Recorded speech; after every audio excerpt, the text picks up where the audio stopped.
Innovation and Emerging Research Programs at the NRF. I want to welcome you to the second day of the Equitable Partnership Conference. I hope you really enjoyed your first day yesterday, and for those who enjoyed the evening festivities, I hope you did not overindulge so that you are tired. But let me once again welcome Professor Marwala for gracing us with his presence today. He's going to be our keynote speaker. But before I call him on stage, let me just quickly read through his bio. Professor Tshilidzi Marwala is currently the rector of the United Nations University under the Secretary General of the United Nations. Prior to taking up that role, he was the Vice Chancellor and the Principal of the University of Johannesburg here in South Africa. Professor Marwala has been a visiting scholar, professor at universities in the USA, UK, China, and also South Africa. He has extensive academic policy, management, and international experience, and is a co-holder of 5 patents. His research has been multidisciplinary, involving theory, application of artificial intelligence to engineering, social science, economics, politics, finance, as well as medicine. He has served on a number of global and national policy bodies, and he has worked with organizations such as UNESCO, UNICEF, the World Health Organization, as well as WIPO. Professor Marwala, inter alia, is a member of the United Nations Secretary General's Scientific Advisory Board, a fellow of the American Academy of Arts and Science, the World Academy of Science, known as TWAS, the Academy of Science of South Africa, and also the African Academy of Science. Ndate Marwala is an author of more than 25 books, and 2 of my favorite books, The Leadership Lessons, as well as Leading in the 21st Century. And also, he has published quite a number of chapters, journal papers, conference papers, and we're talking in the region of about 250 contributions. He has been named the 2021 IT Personality of the Year by the Institute of IT Professionals South Africa, and one of the 100 most influential Africans of 2024 by News Africa magazine. Ndate Marwala, we are delighted that you are able to grace us here today, and I invite you on stage.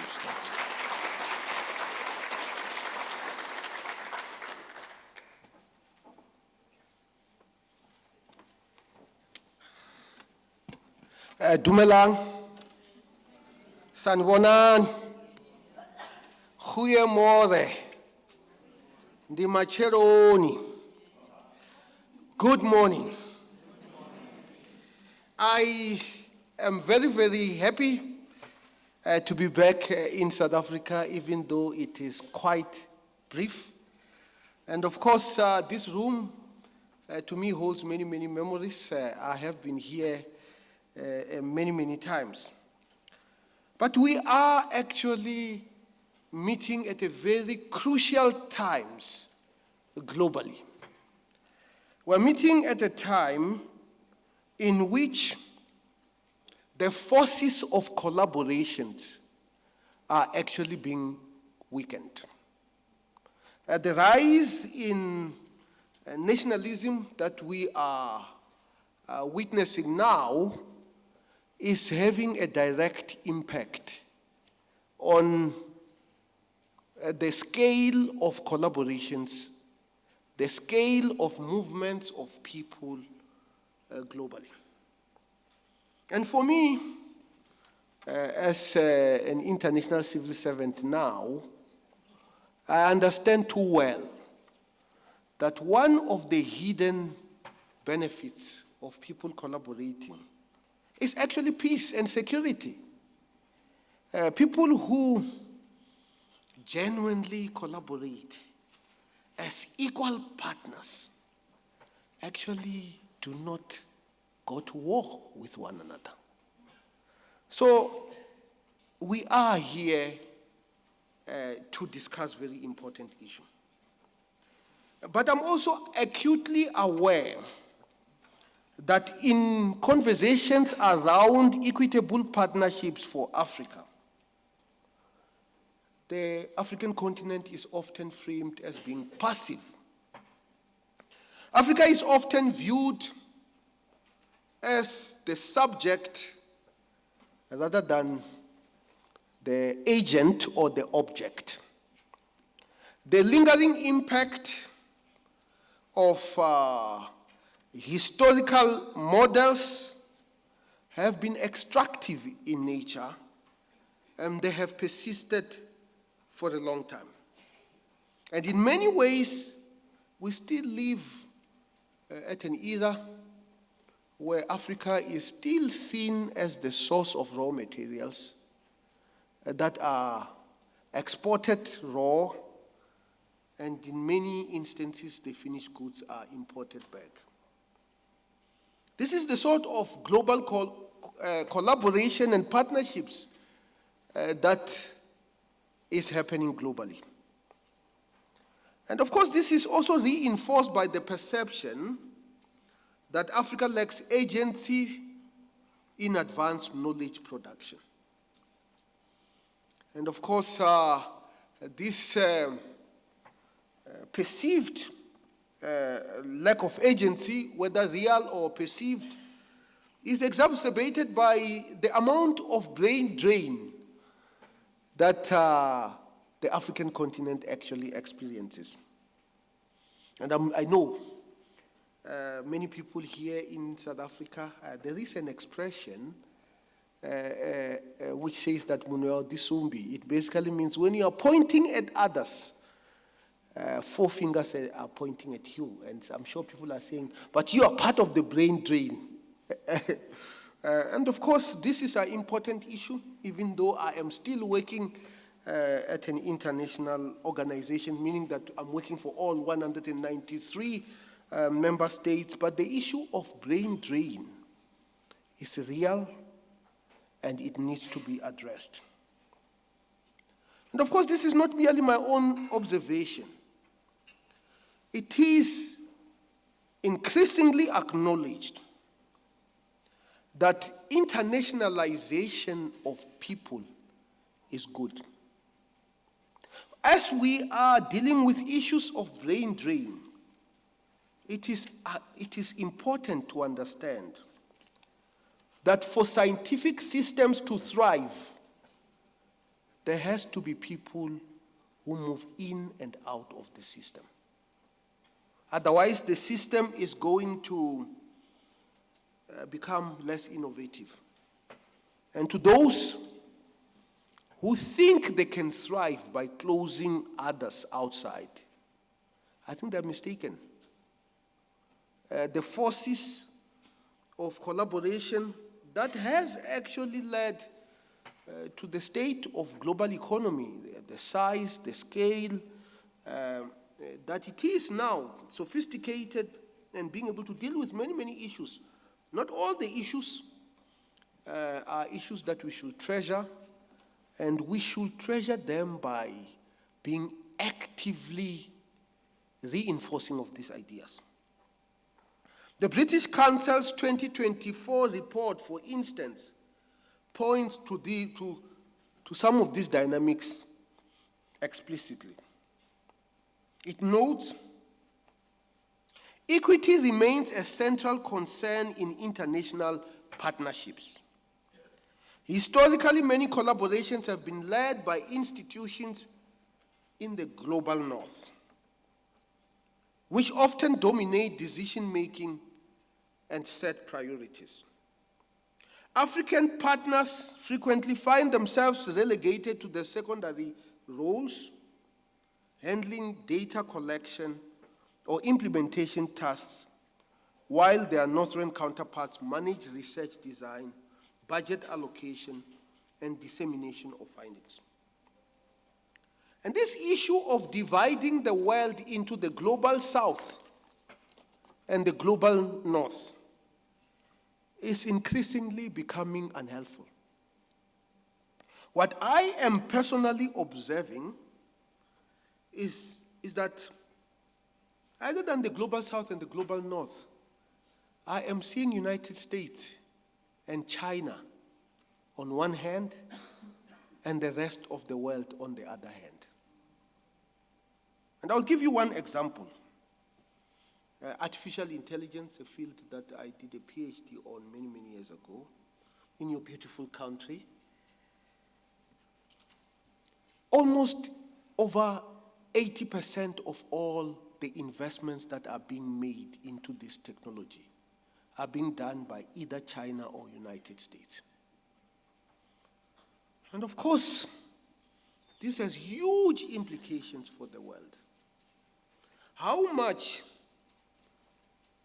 are the technologies that are going to emerge going to represent the interests of all of us?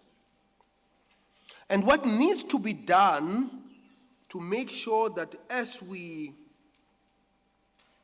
acknowledge this imbalance, we can be able to meaningfully address this new emerging divide. And now, I might be conflicted here, I don't think you can be able to do that without international governance, international systems of governance.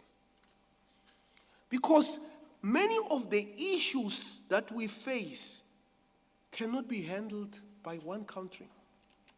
I'll give you an example. I used to live in Johannesburg. I still live in Johannesburg. I'm just working in Tokyo. And I used to have my doctor, a very good doctor. I've been using him for the past 30 years. And in South Africa, whenever they take blood, there is a company called Lancet. When I am in South Africa, I can get into my Lancet app and I'm able to get all my medical data that has been collected for the past 25 years. Then I moved to Japan and I realized that I cannot open that app because medical data is not legally supposed to cross borders. And I talked to my son, who is a graduate student in computer science, and he said, but people are using VPN to bypass these things. Then I said, but how am I going to go to my doctor and say, look, you can access my medical history, which is good so that you can be able to handle with my health well, but I need to download a VPN software so that you can be able to go through these things. You can see the ethical problems of that. And when I explained this to the president of University of Hamburg, he told me that he cannot get medical data from Switzerland, because of the same restrictions, It goes without saying that these are the issues that require international collaboration. And coming from the United Nations, I actually think an organization such as the United Nations is very important. There are standards issues, so an organization such as the International Standards Organizations are very important. There are transport issues, which means they have to be transported via the internet, which means organizations such as the International Telecommunication Agency and its regulations becomes very important. Increasingly, we are coming to a very coupled system, which makes it very, very difficult for anybody to decouple. And my advice has always been, yes, the international order is not perfect, but we need to fix it. It's our responsibility to fix it so that it is able to deal with the issues that are important. And this, of course, talks of what I call structural inequities. And now, coming to the partnerships themselves. For those in the global south, some of these structural challenges include positioning of data sources rather than knowledge leaders. Authorships and intellectual properties flows elsewhere and is far removed from the context where data is gathered. So to harmonize the International Treaty on Data, both sides must actually fix their infrastructure. Where data comes in from must be regulated. And regulations is actually quite complex. How to measure this data? What are the procedures of measuring this data? Because if it is coming from individuals, you have a very complicated legal term called informed consent. Consent is very easy to establish. What is difficult is informed. How do you know that the person who is authorizing the collection of data is actually truly informed? Of course, the legal people will tell you, we know if there is a signature, he must be informed. And then, of course, you have many instances where data is being taken and people are not even reading the contracts. How many of you who are on Twitter, whatever it is called now, can be able to tell me what you signed when you accepted those terms? Even more sinister is that sometimes psychologists and expert wordsmiths are employed so that those contracts, when they are drafted in such a way that if you could be able to make it to the second sentence, you probably will fall asleep. Is it informed consent? And the issue of data, especially in partnerships, is very, very important. And I'm going to talk about the issue of medical data because it's the most controversial of them all. If you look, and we spend a great deal of time looking at the state of collaboration between the global north and the global south, Africa and the rest of the world. And what we found was that there was very little collaboration between different researchers in the African continent. So the inter-Africa collaboration was absolutely not where it was supposed to be. And the Africa and the rest of the world collaboration was dominated by medical science. And underneath that, there was a dominance of clinical trials. And when I talked to a good friend of mine, Dr. Rubin, and he told me that part of the reason is because there is actually difference in the way things are regulated between two different countries. There is an economic term for that, where there is price differences in different jurisdictions and somebody can be able to exploit that. But in market, when market works, then that information gap actually is closed quite quickly. But the research agenda is actually not a market-driven concept. And therefore, the closing of that gap actually result with one area. It's not, you never close it. One area will have regulations that are more lax than another area. And as a result, clinical trials are favored to be done in certain countries. And certain countries are avoided if they are too strict. And this issue of regulation, under-regulation, and over-regulation is a very important issue. And I will go back to the issue of AI. We are regulating AI. The European Union actually just adopted the AI Act.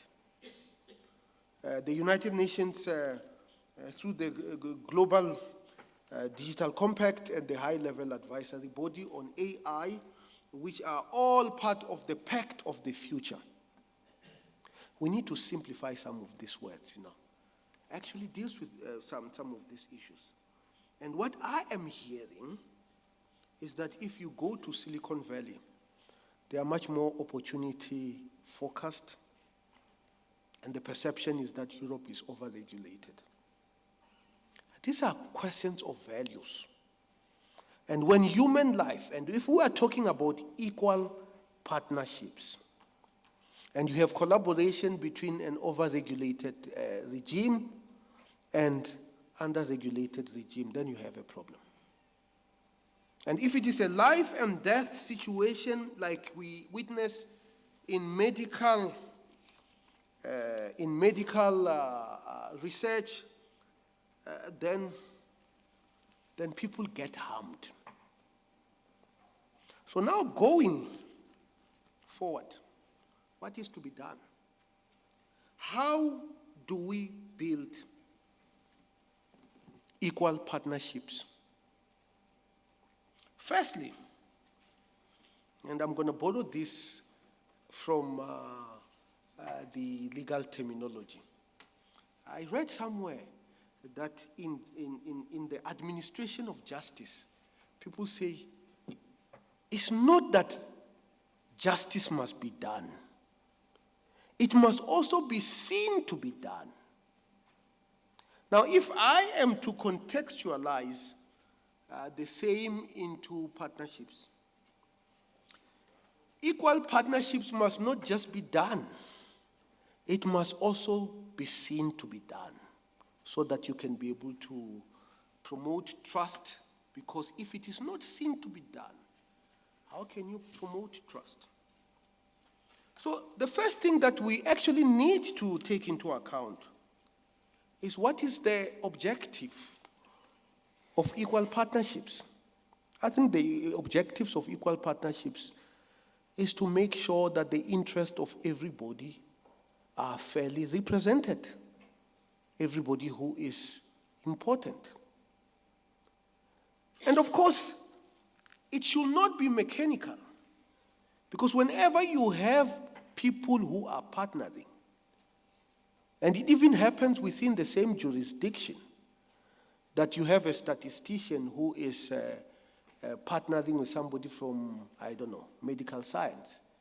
It goes without saying that the statistician probably knows more about statistics and less about medical research than the person from the research. So I think as we are building equal partnerships, we need to assess the strength of each of the partners and maximize that. Because if you do not maximize that, the outcomes are actually going to be compromised. And if for high-stakes research, whether it is in aerospace engineering or medical sciences, then people can actually be harmed.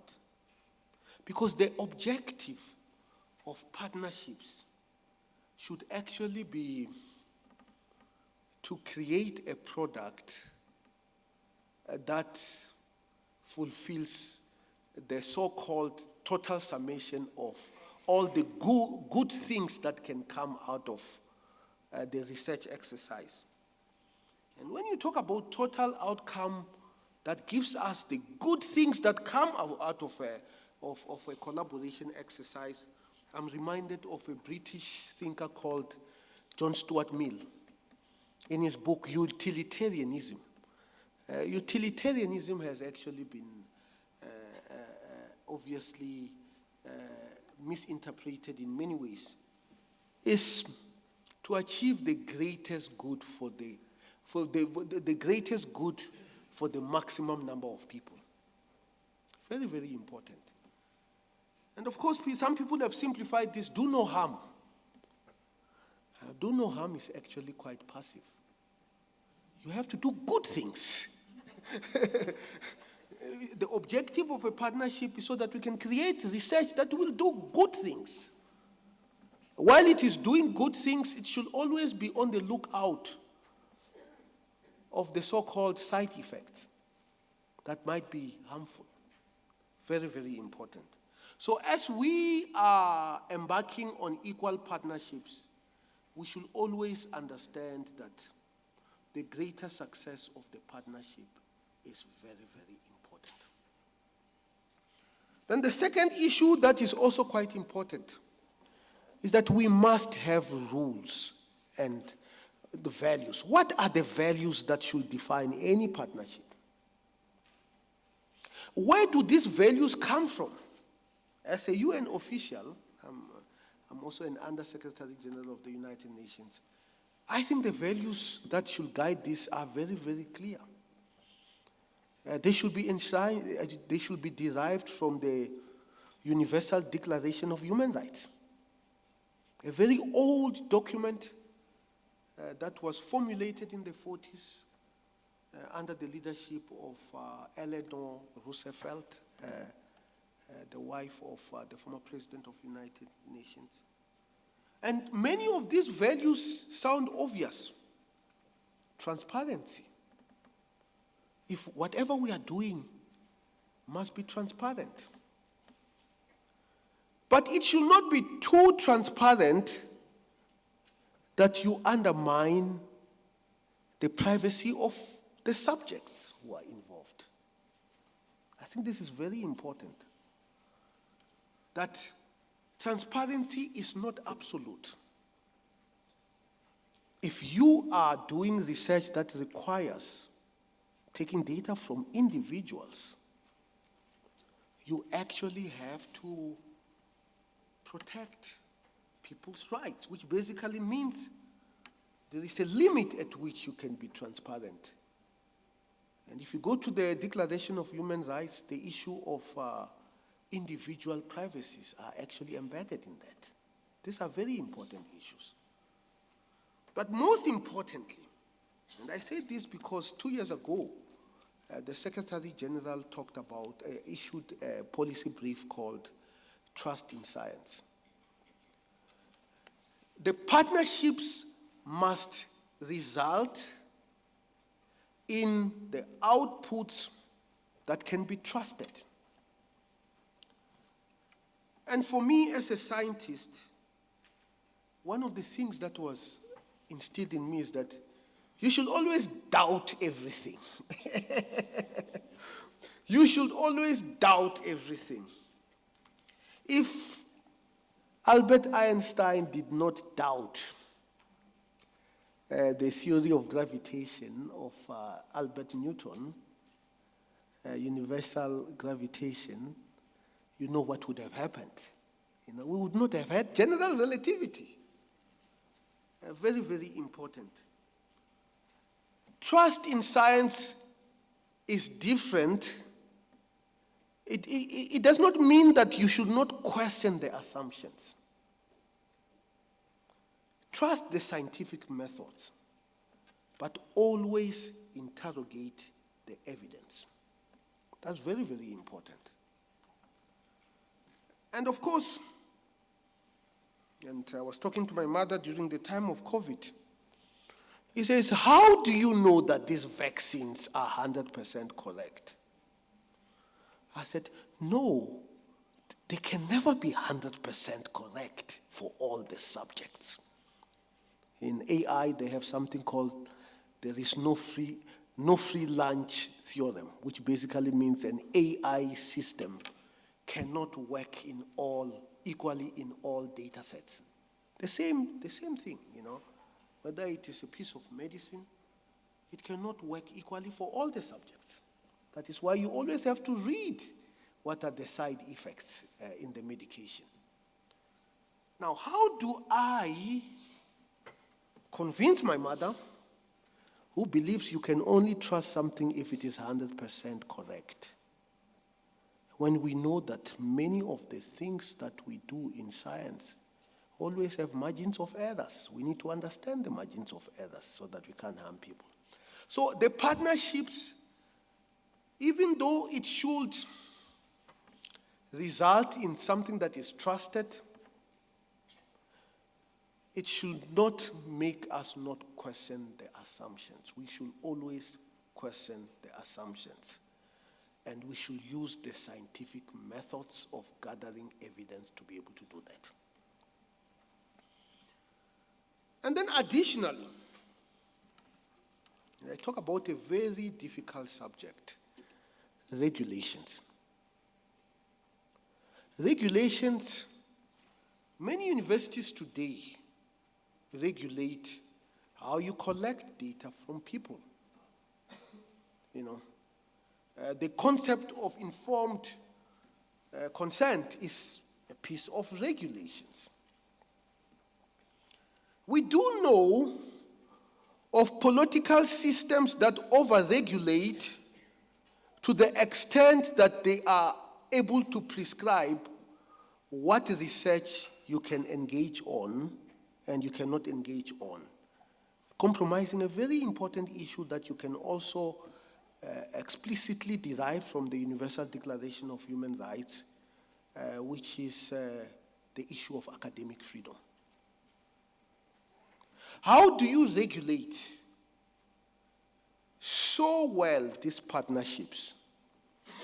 How they are going to be conducted, how the reports are going to be reported, how are we going to assure accuracy, and all the issues that needs to be done without necessarily infringing on academic freedom. And when we talk about academic freedom, don't take it lightly. I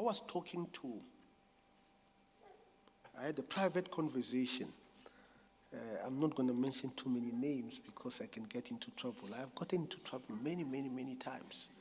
This person is the editor of that big magazine, that big journal that you all know about. And then he says to me, he has been subpoenaed. They want to know, the political players, all the papers that rejected counter views on COVID.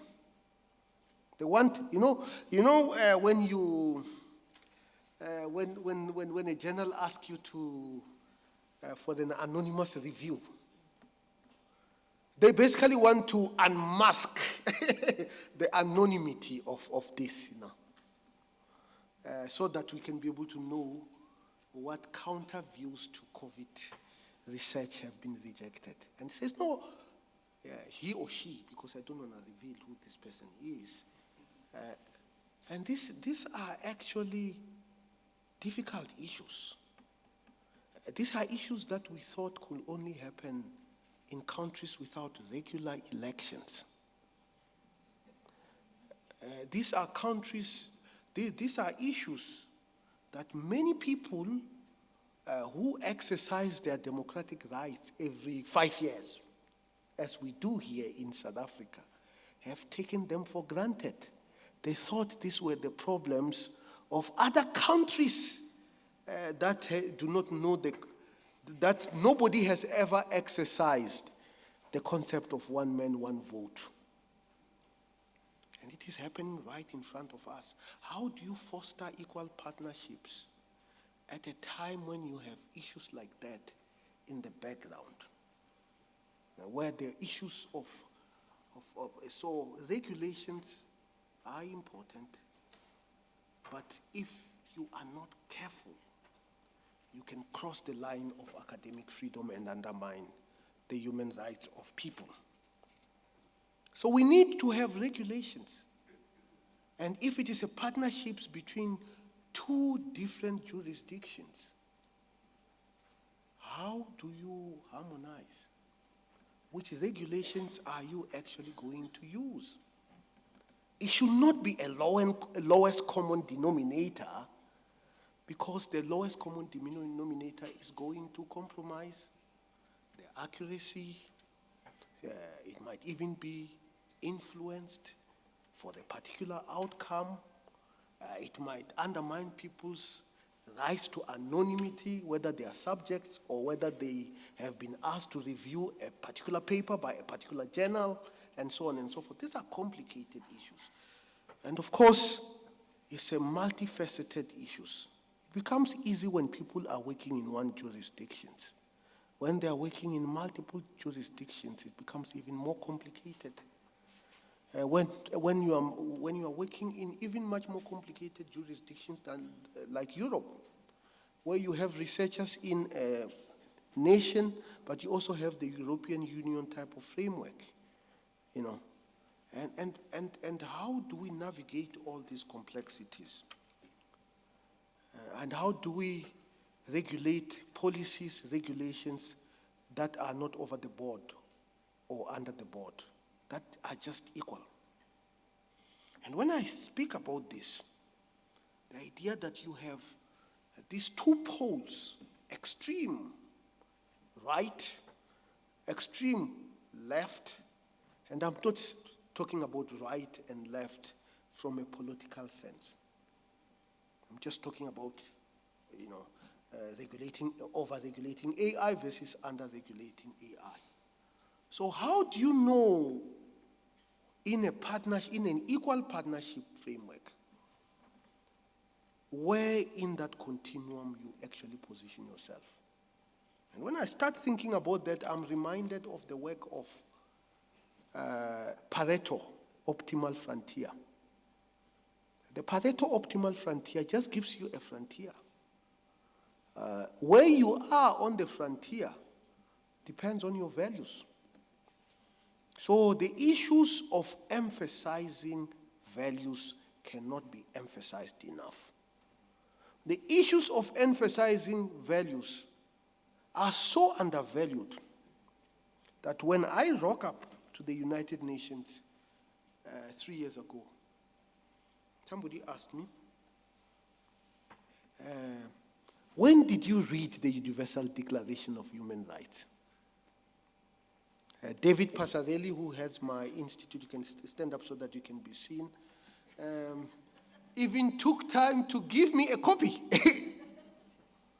And the truth of the matter is, when I was an undergraduate in the United States, nobody asked me to read the Declaration of Human Rights.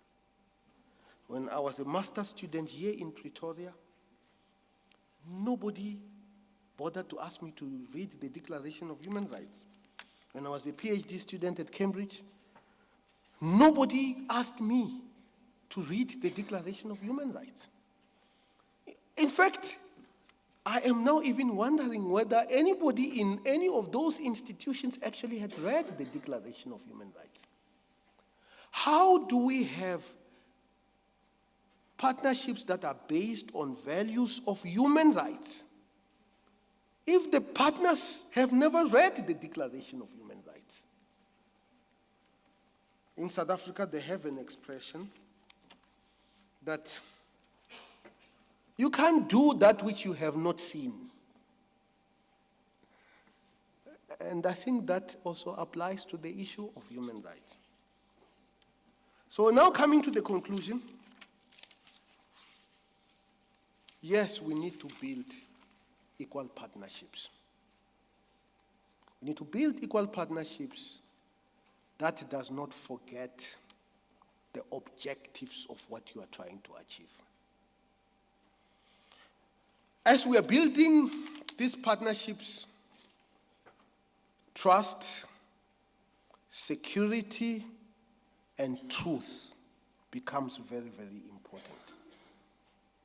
And I'm not going to talk about truth because scientists don't talk about truth.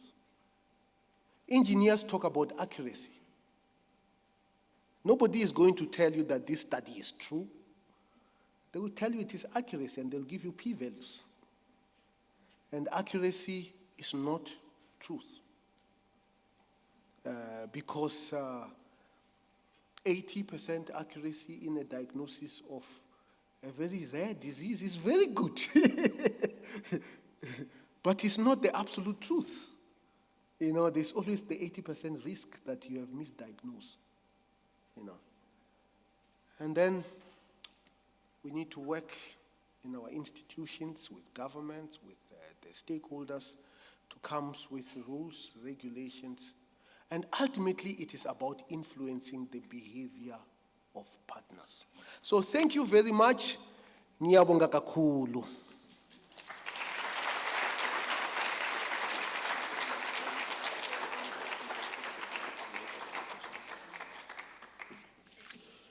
Thank you so much, Ntate Marwala, for that seminal, very exciting, exhilarating talk. We are going to allow for some interaction, some engagement with Ntate Professor Marwala. Let me just remind you, in front of you, there's an AV mic. So if you're going to ask your question, there's a green button. Just press it, the mic will turn red, and then after you have asked your question, please turn it off again so that we don't have interference in the room.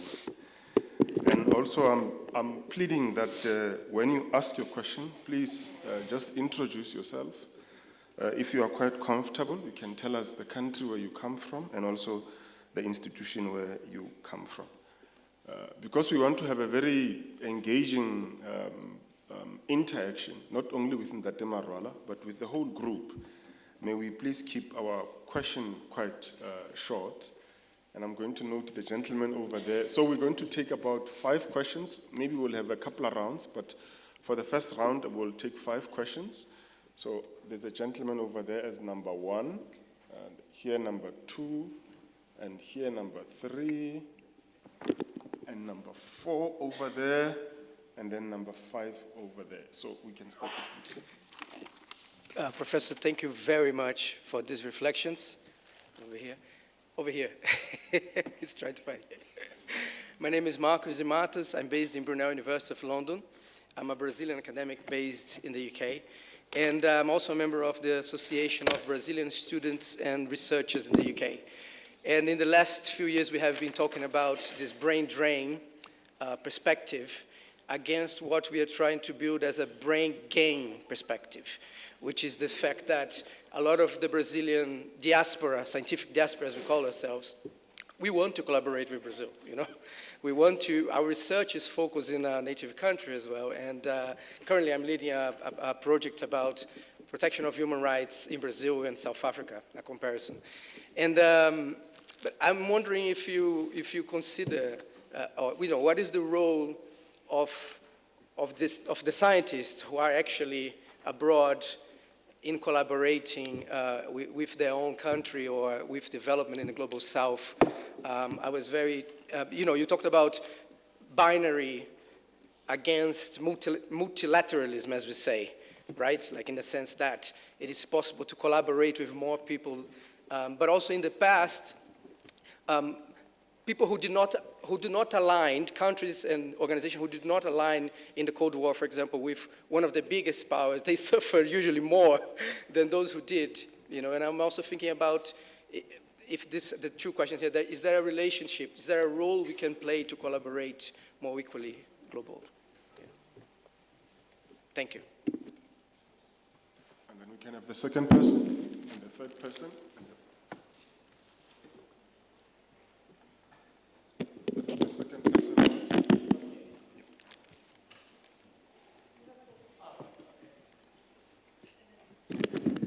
Okay.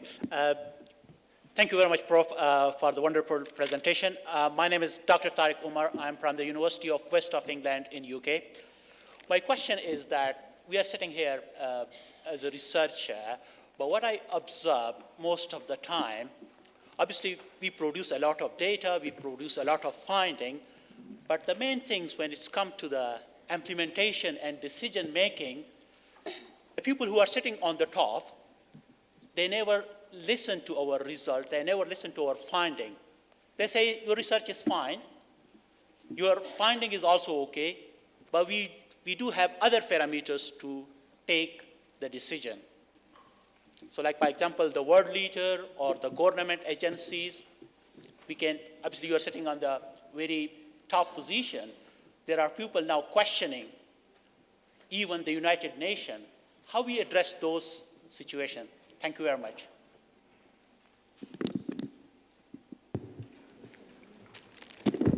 Okay, thank you. My name is Iyo Belcher. I work for an initiative called Africa Charter for Transformative Research Collaboration, and I'm an Ethiopian. My question is on your reflection on the UDHR and the values that you emphasized about equitable partnerships, the issue of honesty, integrity, transparency. I 100% believe that these normative values are very important. However, I also struggle to see their relevance, especially in the current context, where, first of all, the way that, including the UDHR, has been established, the Global South was primarily a norm taker rather than a norm setter. And substantive elements of these normative values that are shaping the Equitable Partnership agenda are shaped by these values from universal, supposedly universal perspectives, but there is very little room to incorporate the lived experiences and daily encounters of researchers in the Global South when they involve into these research collaborations. These lived realities are very place-based, contextual, and may not necessarily be adequately captured by such normative values that claim universality.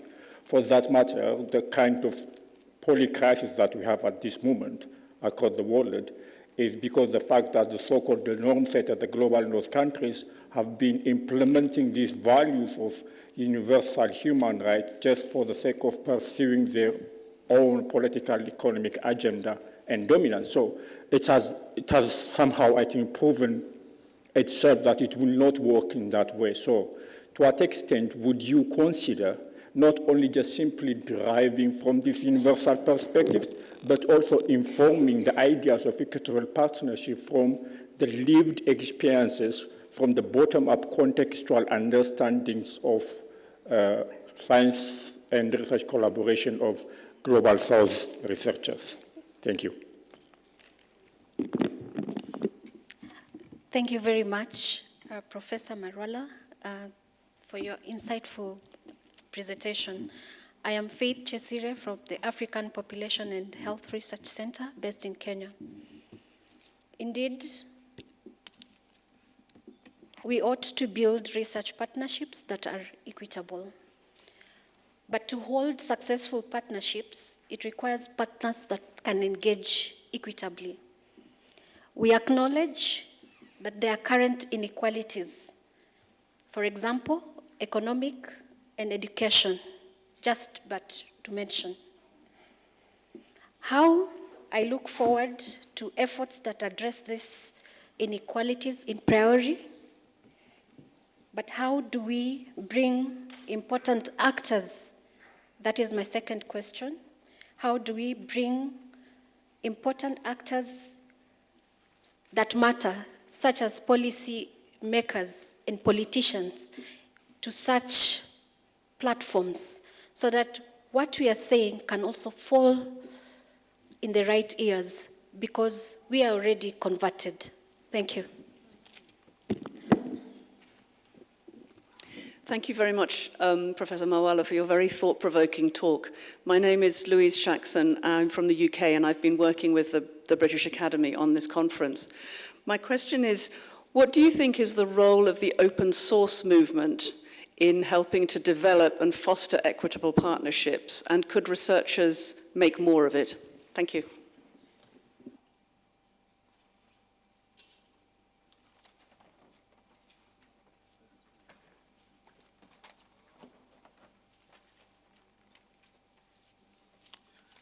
No, thank you very much. I think before I answer these questions, I have to put it up front that these are very difficult questions. So my answers are just an attempt to answer. Many of them don't actually have exact answers. I mean, on the issue of I mean, I think the issue of brain gain and brain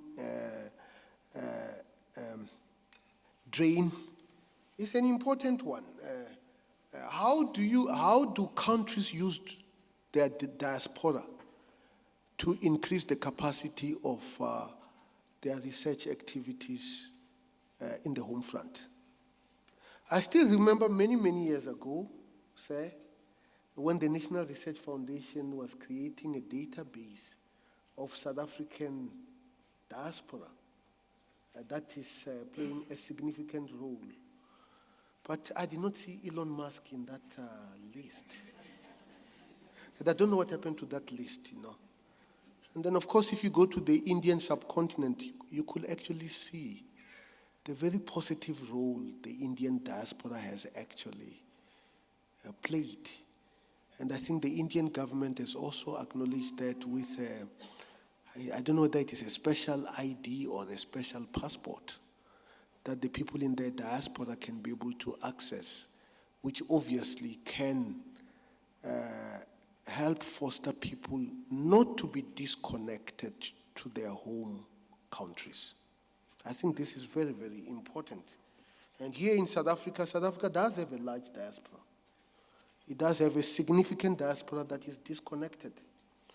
And it is very important that mechanisms are established to connect them because not only can they be able to contribute, but they can also help foster a much richer international collaboration system. Very, very important. Now, how do we take research to policymakers? I think this is a very important issue. How do we take research, and it's linked to also the question of how do we get important people to come to the table? I think the first thing, and up front, I am not running for any political office. I think scientists must also become politicians. And many of the problems stems because the political class are not representative enough. I mean, how many countries can claim that they had a physicist who was a president or a leader of their country? I don't know any person with a PhD in physics who has ever been a prime minister of the United Kingdom. I know a physical chemist who became the chancellor of Germany. I know a chemical engineer who became the president of China. I even know an electrical engineer. I even know a civil engineer. Three different people who became presidents of China. And then we saw on CNN when Zuckerberg went to Congress that the technological understanding was not a balanced one. So, yes, we need to speak so that the people who are actually making the decisions can be able to listen, but we should also create a mechanism so that many of the people in our ranks become senior politicians. And they are able to understand these issues when they sit on that table. I was a vice chancellor of University of Johannesburg. And then I was asked to go and talk about AI at the Oxford Union. And before you speak there, they take you to a room, you sign a big book, and they tell you everybody who has come there. And I kept on asking, and they tell you who were the presidents, and many of them became prime minister. And they said, I asked them, what did they study? And they kept on repeating 3 acronyms. PPE. I went back to Johannesburg and I said, no, I like the 3 acronyms, but I don't see the technology in the acronym. And that is when we introduced PPT. T.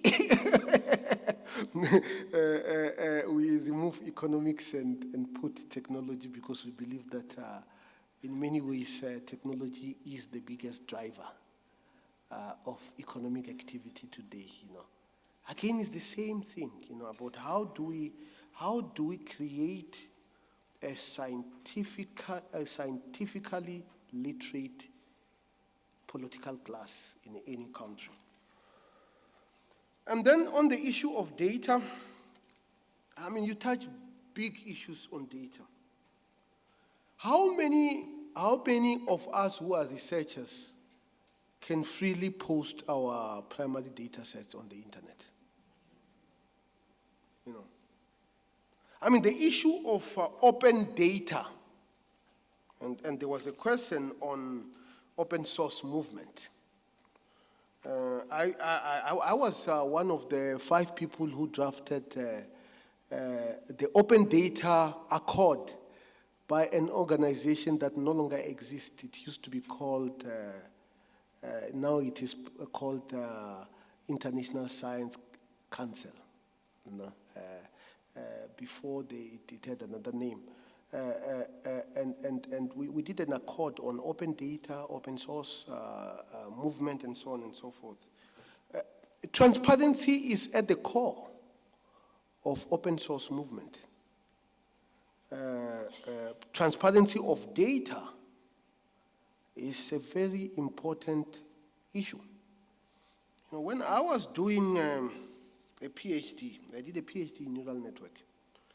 At that time, the papers will say, this algorithm works well for the data that we analyze, because you just never had a common data set. So people were claiming all sorts of accuracies, but you did not have a common data set. And then you had what they call benchmark data to test algorithms. The problem is that much of it was not really real. Some of it was artificially generated to test algorithms. They do specify it's artificially generated because of the difficulty of posting real data sets, that is up to date. So I think the issues of openness are crucial for honesty, for integrity. The issues of the funders, especially private funders, who can actually stifle the openness of data sets. They can tell you, we are paying for this thing because we want to commercialize it. Why do you want to open it so that our competitors can actually be able to benefit from it? These are issues that you need to navigate. They are not easy issues because research is not just financed by people who are doing it for the public good. Some of them are doing it for profit motives. I guess I'm not answering you. I am saying I don't know. And then I think, just back on the issue of open movement. I'm old enough to remember open office. Do you still remember something called open office? It died, eh? The commercial interests are powerful forces.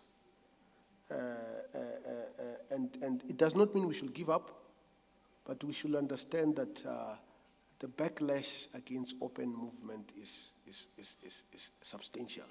Thank you.